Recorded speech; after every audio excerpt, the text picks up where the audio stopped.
Il presidente della Liga Veneta incontra la città di Verona. Sì, è stato un evento importante, il neopresidente della Liga Veneta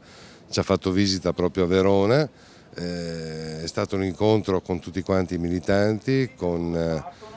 tutta la Lega, il gran completo. Il presidente ha un compito importante, quello di coordinare tutto il territorio veneto, un territorio veneto che ha avuto una grande vittoria circa un anno fa con il presidente Zaia. Il movimento è in crescita, sta dando le risposte sul territorio e si occupa soprattutto di quelli che sono i problemi veri del territorio, diversamente da quanto succede a Roma, che parlano di unioni civili, che parlano di tutte quante le problematiche che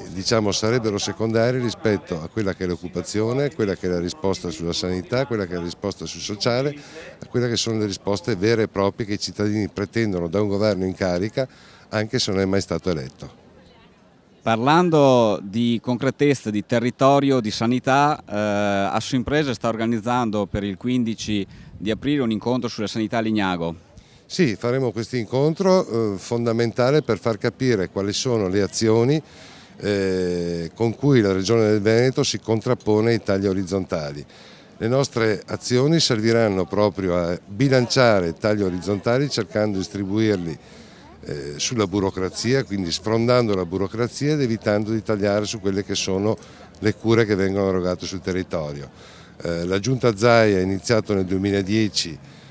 con questo proposito, abbiamo attivato il piano sociosanitario, abbiamo attivato altre manovre che sono servite proprio ad evitare di attivare l'addizionale IRPEF. La Regione Veneto è l'unica regione a livello nazionale